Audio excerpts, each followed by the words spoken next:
Oui, je suis Jean-Bruno Konga, député de la circonscription unique de Liranga. Liranga, c'est un district jadis appartenant au département de l'Alikwala, mais aujourd'hui, sinon depuis le 8 octobre, ce département est maintenant inclus dans un nouveau département qu'on appelle Congo-Ubangi. Oui, ce nouveau département fait l'objet d'une loi, la loi 27-2024 du 8 octobre 2024, promulguée par le chef de l'État, assurément après que l'Assemblée ait voté cette loi. Et le chef de l'État a promulgué cette loi le 8 octobre. Dès lors qu'elle avait été promulguée, cette loi créait un nouveau département qu'on appelle Congo-Ubangi. Qu'est-ce que Congo-Ubangi? Congo-Ubangi est cette nouvelle départementalisation assise sur 4 districts. Nous avons le district de Liranga, le district de Bokoma, le district de Lukolela et le district de Mosaka. Le chef-lieu est Mosaka. Alors, dès lors que cette loi avait été prise, Lukolela, Bokoma, Mosaka se sont donc détachés de la Kivu centrale, Liranga, de son côté, détaché de la Likwala. Et donc, forme ainsi un bloc unique, mais sous le management de Mosaka. Alors, Congo-Ubangi a une donc superficie de 30 000 km² et contient près de 150 000 habitants. Près de 150 000 habitants. Et Congo-Ubangi, nouveau département, ben, il reste à l'administration, sinon au gouvernement, de pouvoir installer les infrastructures qui aillent pour que ce département-là soit tenu comme les autres départements. Je pense que j'ai répondu à cette question. Ben, quand ce département avait été créé, une commission a été mise en place pour faire un travail préparatoire.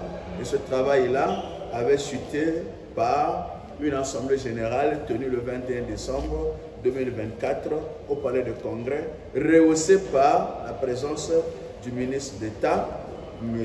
Jean-Jacques Bouya, ministre de l'Aménagement du territoire, des infrastructures et de l'entretien routier. Bon, aujourd'hui, ce ministère-là a changé de configuration. Ça s'est passé comme ça, et au cours de cette manifestation, de cette assemblée générale, il y a eu 3 temps forts. Il y a eu donc la présentation de ce nouveau département, qui a été faite par moi, l'honorable Jean-Bruno Konga. Il y a eu le mot du député. Ce mot-là de politique générale avait été lu par l'honorable Bokumaka et une motion de remerciement au chef de l'État. Pourquoi motion de remerciement? Mais c'est parce que la création de ce nouveau département a été salutaire pour le peuple du Congo-Ubangi, ce peuple-là qui a quelque chose en commun, les inondations. Voyez-vous, une bonne partie de Congo-Ubangi siégeait à Owando. Mais Owando est si distant de Mosaka. Encore que nous n'avions pas la même sociologie que les habitants de Owando. Nos problèmes étaient vus autrement. On n'avait pas la même sensibilité. Ça c'est de 1. Mais de 2, et la distance à parcourir. Alors il fallait donc se rendre à Owando pour discuter, sinon négocier les affectations des enseignants, les médecins, tout consort. Il fallait aller loin. Ça, c'est de 1. Mais il y a des questions d'urgence. Ça, c'est à partir de Mosaka. Mais qu'en est-il de Liranga? Non, Liranga est distant d'un fond de 320 km. Et c'est la montée. Elle se fait comment? Pas par avion, encore moins par véhicule, mais par pirogue. Donc, juste pour atteindre le chef-lieu, vous allez faire soit 2 à 3 jours par pirogue pour y arriver. Et la question des urgences, ça pose problème en ce moment-là. Ça pose problème. Les occasions, elles sont d'abord aussi difficiles. Maintenant, parlons du volet dépenses. Mais c'est des dépenses énormes. Des dépenses pécuniaires énormes pour atteindre un fondo. Maintenant que Congo Obangi a été créé, le chef-lieu c'est Mosaka, ben non, c'est juste une question des heures. En 1h30, vous êtes à Mosaka et vous réglez votre problème, votre situation, vous remontez. Donc le chef de l'État, par cet acte, a posé un acte fort, un acte d'une importance humanitaire et sociologique. Parce qu'il a rapproché l'administration des administrés.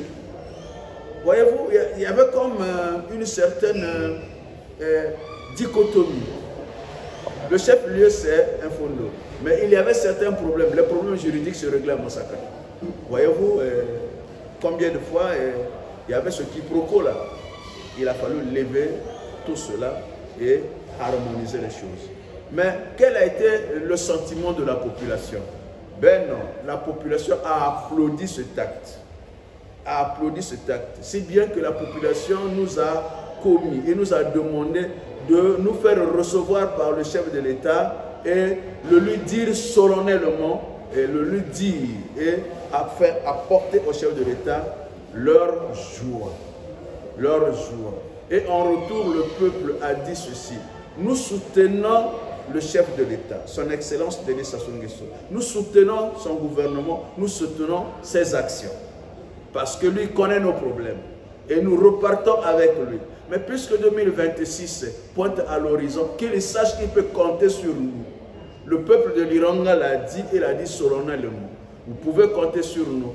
Comme nous l'avions toujours fait, nous le ferons parce que nous savons que tu es toujours avec nous et nous marchons avec toi.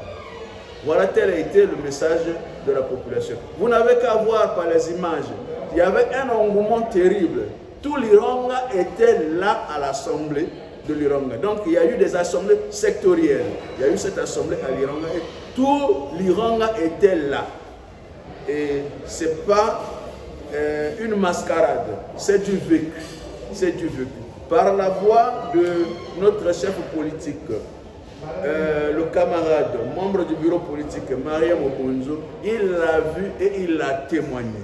Et la joie était là, la joie était effectivement là. Et le chef de l'État avait été remercié et vraiment remercié. Voilà.